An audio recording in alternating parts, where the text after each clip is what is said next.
unless that is a card. Gravity bind. Solemn and Moxies takes it. Nice. Very good show.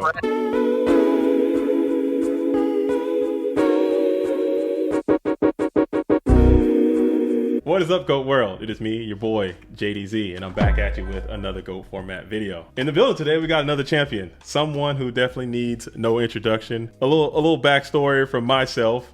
When I first got into this competitive scene, into GOAT World, as we are now, welcome to GOAT World if you didn't know, and I started following the competitive scene, there was one player who was always just jumping off the charts and just kind of catching my eye. I was tuning up to a lot of his games, just trying to get better, you know? And that player is back in the winner's circle. He's with me today, someone who's a good friend of mine as well. With me today, I have the Patreon World Championship Qualifier, Mr. Moxies. He finally got his invite for the 2022 season. Finally back in the building. Mr. Moxies, please say what's up to GOAT World. Hello, everybody. It's awesome to be back in the winners and to get a win back. And I'm happy that I can finally say, you know, I got my world's invite, because this time last year I already had like 4 or 5, so it was kind of different feeling this year. Before we get too much into it, just wanted to say that normally you start this by saying your favorite player's favorite player, but today you are my favorite player. Oh, thank you, Mr. Moxie. That means a lot. And I'm serious. Like, when I was tuning in, when I first was getting into it, and I found it, and I would watch all the tournaments, and I would see, man, who's this Moxies guy? He's coming in, just crushing the events. He's winning. He's topping. He's all over the place. And you know, it was a really good experience. I learned a lot from you. And if you didn't know, Moxies was one of the players that came through the coach's corner, hooked me up, gave me some lessons. So tune into that. I'll go and link that video down here too, man. So again, thank you so much for swinging by, talking to me about your deck, about your tournament experience, about what it takes to get back to the top. So just real quick, if you just want to give a rundown, man, how have you been? How's it been going for you this season in a nutshell? I know you've been playing a lot of Control. You kind of dabbled with some Stein. You've been kind of fooling around with some different things. Just give me a kind of rundown how your season's been going so far. For an invite, if you want to compare it to getting World's invite, it hasn't been going good. But to be fair, it hasn't really been going good for most people who try and play Control. It's a pretty hard. The deck just isn't really that good comparatively to the top decks. So you need a lot to go. You need to play really well and have a lot go your way. So it's kind of been rough. So why did you go Control anyway? Like, what was the cause for you playing Control this season? It's kind of just fun to play. I actually hate watching Control mirrors. I think they're so boring. But to play them, they're pretty fun. There's a lot of things that are going on. You got to think about what I can do, what they are going to do. You know, it has a lot of intricacies that are interesting when you're actually in the game. So plus it's just like the complete opposite of Warrior playstyle.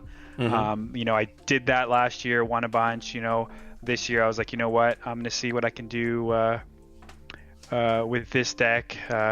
Early, I did have some success. Me and my teammates got second place at the 3v3. I was on Control. I did pretty well in that event. I've gotten close here and there, but never really pushed it through. I dabbled in some Stein. That deck's fun to play. Super underrated. I think that deck is really, really good. Not enough people dab in it, and unfortunately the couple weeks to a month that I was playing it was also the time that everybody was siding for it, so it was a bad time for me to play that. But yeah, I have fun playing those decks. I just didn't want to play Warrior anymore. You know, it just kind of got boring for me. I mean, but you know, you gotta. I guess every now and then you have to go back to how your bread is buttered, because in this event, if you didn't know, Moxies had to return to his roots, and it warmed my heart. I am telling you, I watched this event. I actually played in this event. I didn't do too great. I did all right. I did okay. I played this event, and I would tune in to see a lot of Moxies games. And since Moxies here, I'm going to pull the deck up. Here is the deck Moxies decided to take to the Patreon World Championship Qualifier. If you don't know, ladies and gentlemen that are watching this, the Patreon events, they happen 2 times a month.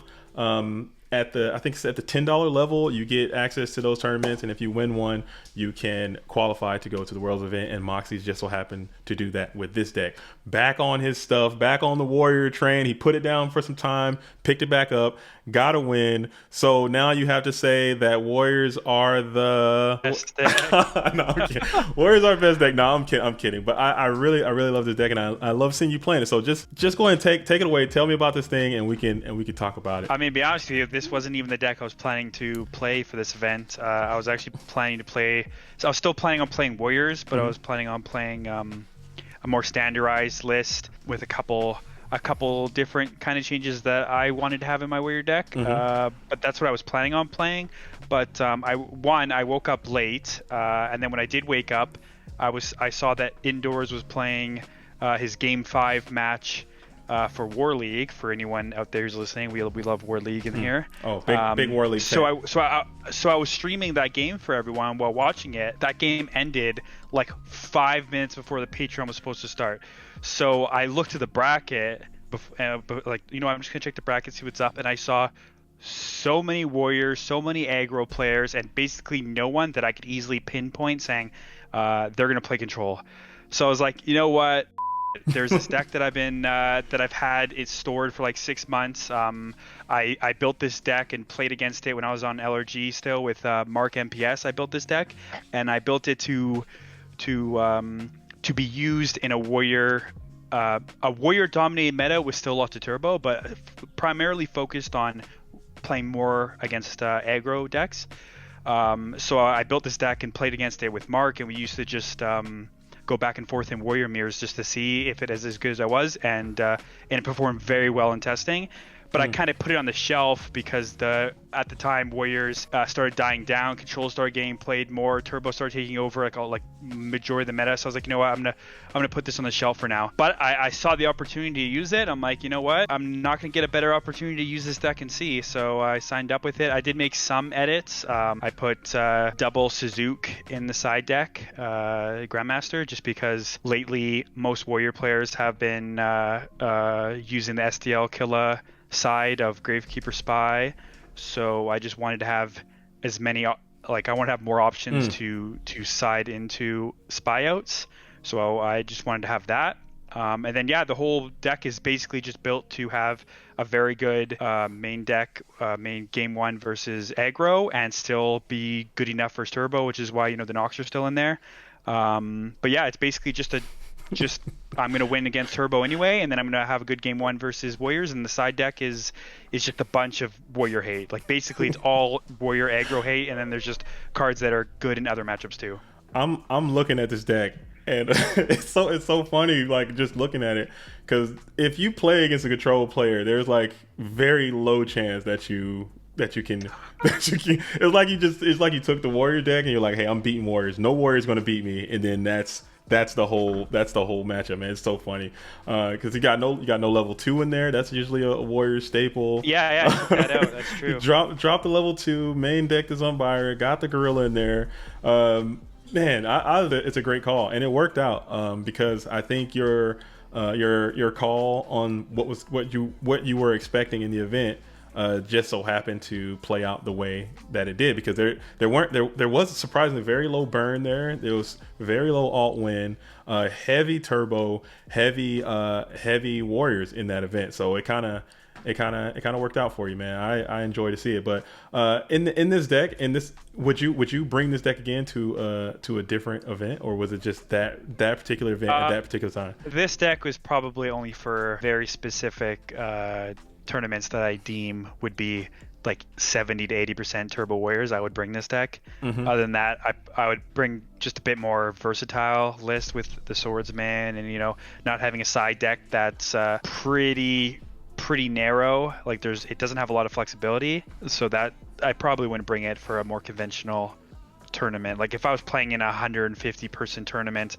I probably wouldn't bring this, but like a 35 person tournament where I assume 80% of them are going to be on Warrior Turbo, this deck's fire. Okay, yeah, because those Patreon events, like we said, if you want to get in there, I'll put the link to the Discord. If you're not already in the goatformat.com Discord, make sure you go ahead and fix that and hop on in there. But just real quick, also tell me some of the cards that you really enjoyed in this deck that worked out great, and some of the cards that you, like you say you wouldn't play this deck again. What would you kind of change around to make it more playable in a larger event? No, I mean there isn't really a lot about the main deck that I would take out. Maybe one of the Sakuchi armors for like a Book of Moon, just maybe for a little bit more flexibility, but it basically did exactly what I wanted it to do. I'm a big Zing person.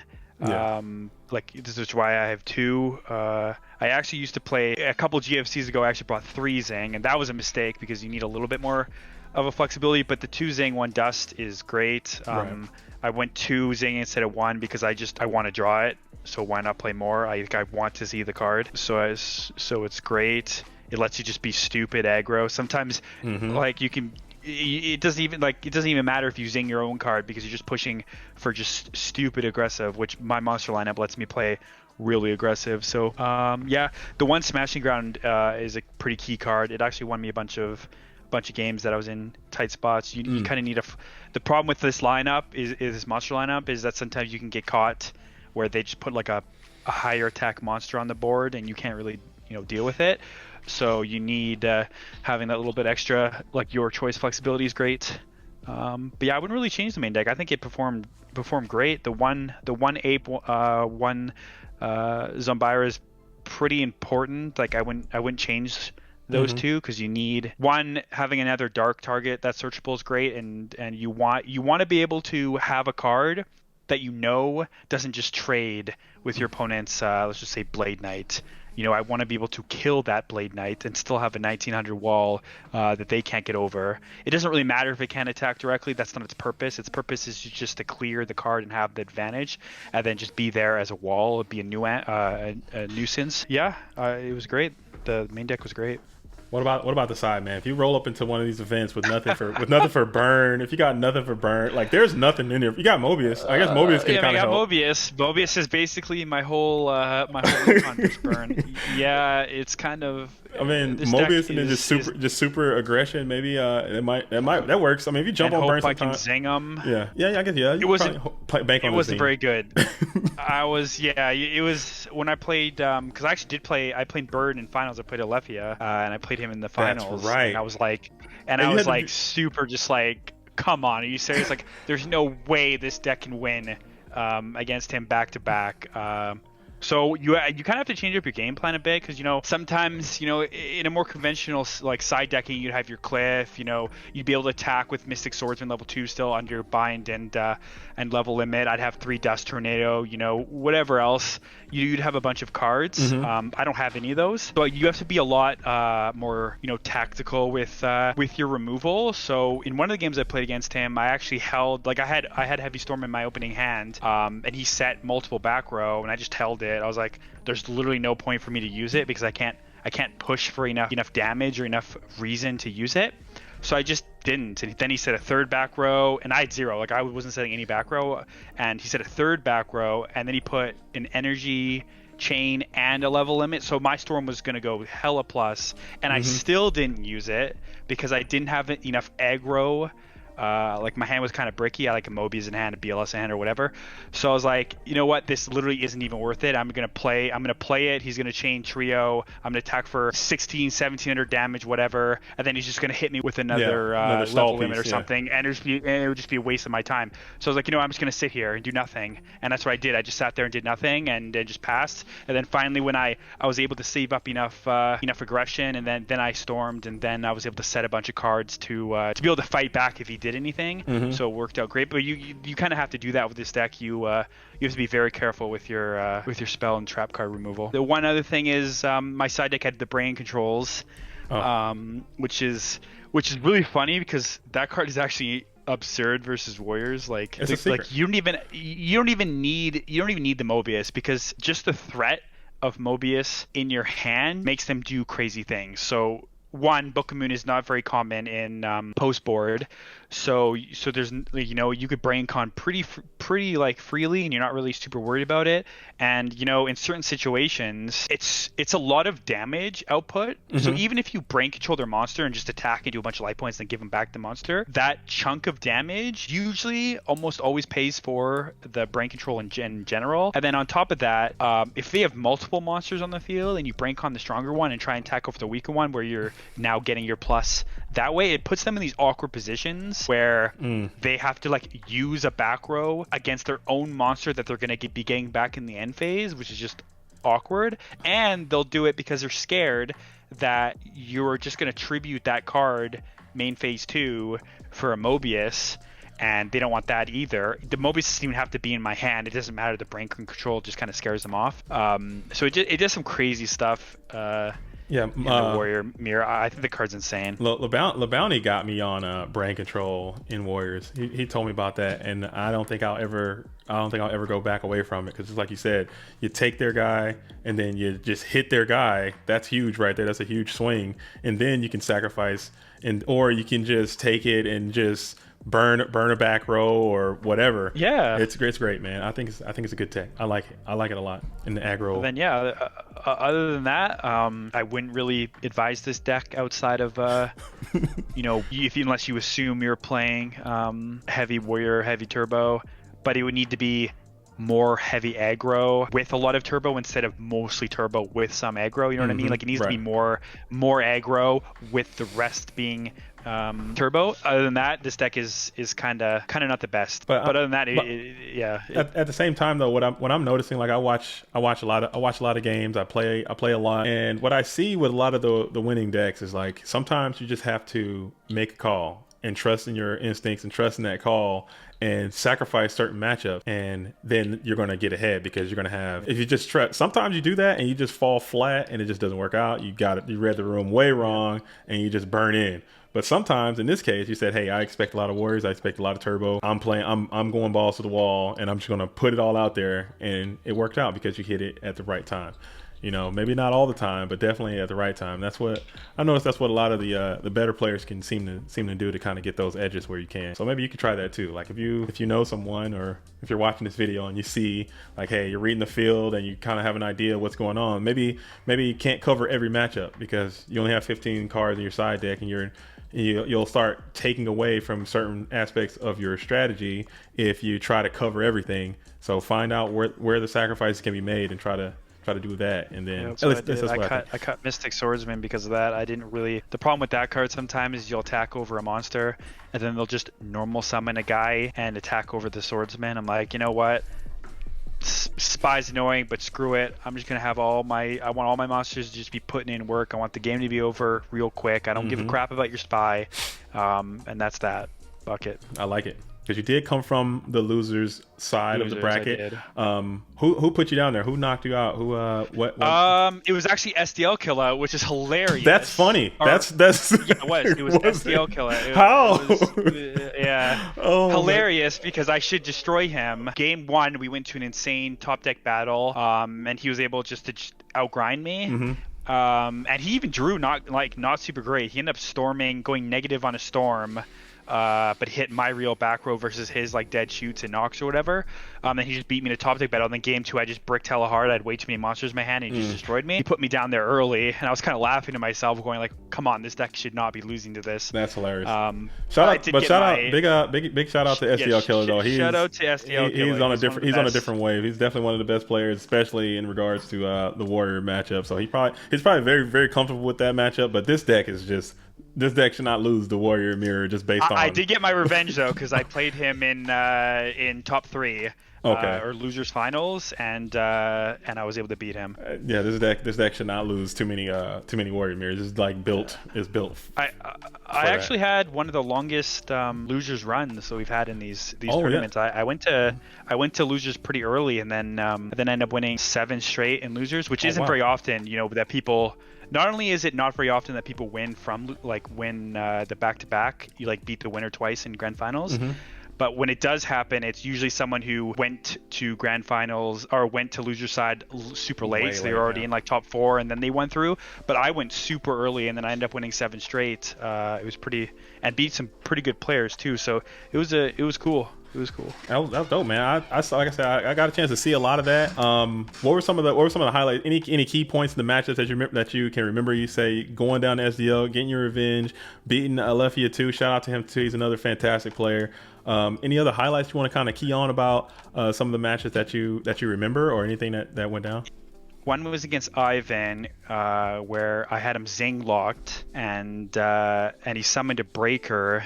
And I thought he was going to hit my. I was hoping he was going to hit my Zing, because I had another Zing. So I was like really badly wanting him to use Breaker on my Zing, and then I can chain Zing on his back row, and then he would have lost right then and there. But instead, he actually made a pretty smart play where he because him and I are teammates. We were teammates on LRG. He knows that I'm not normally a very battle trap heavy warrior player.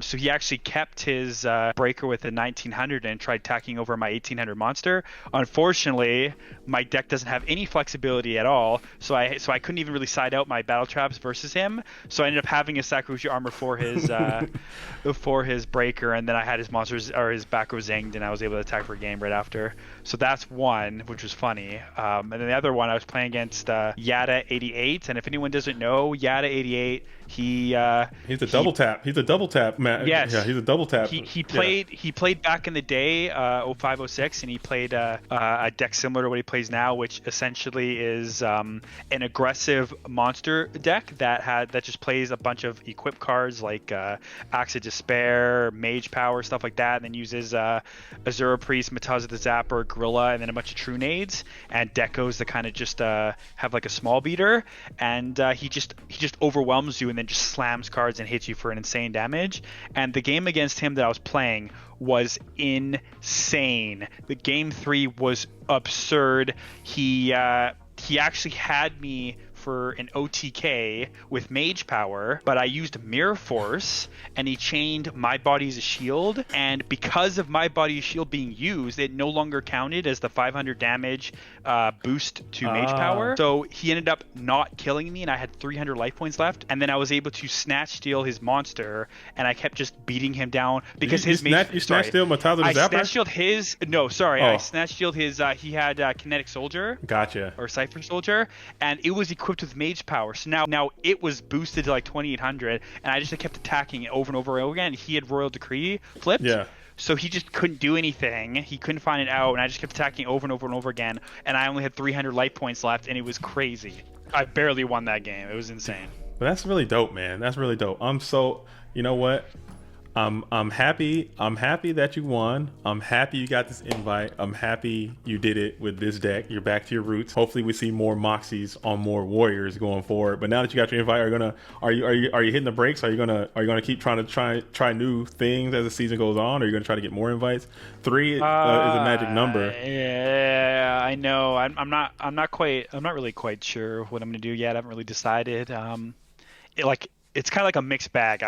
It was a great feeling to get my Worlds invite clinched up, because it's been, a long time. And so, when playing Warriors, getting another win on it, I have a lot of wins on Warriors now, so it is good in that sense. But at the same time, I still just want to win on other decks. It's just like something that I like to do. I don't like to just play the same deck over and over again and win. So I'm not quite sure. But that three invites is pretty enticing. So I might dabble in some Warriors still. I don't know, man. We still got a couple of weeks left in the Go format War League. Okay, we got Moxies representing Team Rampage trying to find his way in the playoffs. Maybe we'll see more Warriors. Hopefully I see more Warriors out of Moxies to push this thing on through. The whole team plays that deck though. It's oh yeah. Like, I don't know. We'll see, man. Because that's what it's going to take to get to. I don't know, man. You gotta do what you gotta do sometimes to get where you want to be. Maybe play some turbo, mix it up. Don't want to set too many patterns. But anything else, man, you want to say before we sign this thing on off, man? Any special shout outs that you want to give? Well, I mean, shout outs to all the people that I converse with in the Discords or in a personal PM. I do talk to a lot of people. I try being super super open to communication from anybody. That includes anybody who's watching your channel who wants to chat. I'm pretty open about talking with anybody. I love the community, love chatting with people, love building connections. So if anyone wants to talk about any deck or anything Yu-Gi-Oh related, you guys can always find me on Discord on Moxies, and you can always send me a DM, and I'd love to chat. Shout out to all my teammates. They're great. I love being on a team with a lot of strong warrior players. We got good conversations, and yeah, shout out to the community. I love the community. I love playing, and I hope to see anyone watching this channel. I hope to see more of you guys playing in the tournaments, and yeah, that's about it. That's awesome, man. And like just like the champ Moxies said, man, if you're watching this video and you have any questions or any kind of, hey, I see these videos and I see these events and I think I'm good and I want to participate in these events, don't hesitate to reach out to myself or Moxies or anyone else in the community. Make sure you get by the Discord, come in. There's all sorts of events and games and things that are happening in this GOAT world. I say, what's up, GOAT world? I mean, we're in GOAT world right now. So come on in, interact with the community, get to know people, build relationships, get on a team, learn some stuff, get better, and have fun, and let's grow this game, because that's what we all want to do. But big shout out to you, Moxies. Thank you so much for coming by, man, and telling me about this deck. Thank you. I'll try and come back again sooner. Of course. We could talk War League too next time. We got to do some more War League stuff. Oh, we got to do that. We got to do more War League stuff. You didn't know Moxies is also a founder of the Goat Format War League. We got to talk more about that. We're going to the playoffs. We got to talk more about some of these decks. Maybe do some deck list reviews and stuff from some of these events that's been happening. We can do something, man. So just let me know when you got time, Moxies, to come on back by the studio, man. We can figure this thing out. Sounds good. All right, Moxies. Take care, brother. Thank you. See you guys. All right. And that was Moxie, the newest Patreon World Championship Qualifier winner. I think he's got 2 of those. He got 2 FLC champs. He's a fantastic player. Tell me what you think about the deck. Tell me what you think about making calls. Tell me what you think about that event. And tell me what you think about the GOAT world in general and what you want to do. Are you gonna start playing these events as well? Let's blow these things up and see what happens. But also, make sure you go ahead and like and share and comment and subscribe and get into the discussion. Let's get better. But in the meantime, in between time, I'm JDZ. I play GOATs. Until the next time, it's been real. Shout out to the OGs. Salute to the real ones. Peace.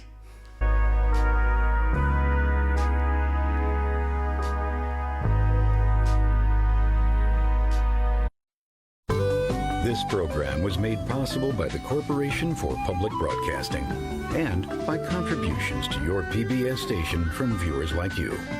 Thank you.